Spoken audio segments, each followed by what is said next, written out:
புதுசு புதுசாக வைரஸு, புதுசு புதுசாக காய்ச்சல், சளி, பயமாக இருக்கே அப்படின்னு நிறையா பேருக்கு இந்த இந்த கேள்வி இருக்குது. பொதுவாக நம்ம ஒரு விஷயத்தை விளங்குங்களேன். ஒவ்வொரு சீதோஷ நிலையிலும் ஒரு மனிதனுக்கு காய்ச்சல், சளி வர்றது இயல்பான ஒரு விஷயம் தான் தவிர, அதுக்கு ஒரு நோய்க்கு ஒரு பேரை வச்சு இந்த வைரஸ் வந்தால் இந்த பாதிப்பு வரும், இந்த பயம்தான் பெரிய நோய்ங்க.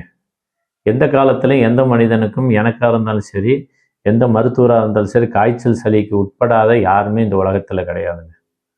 இந்த காய்ச்சல் என்பது ஒரு அற்புதமான ஒரு விஷயம்.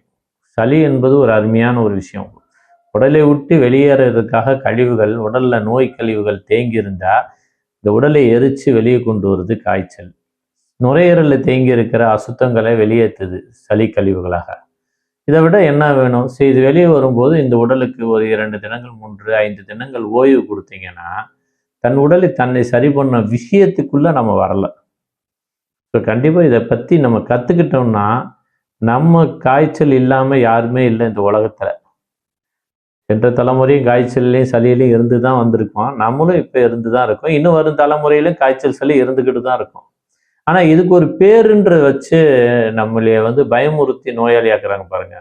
அந்த இடத்துல தான் இந்த உடம்புக்கு இது தேவை என்பதை புரிதல் ஏற்பட்டுருச்சுன்னா நீங்கள் ஆரோக்கியமானவர்.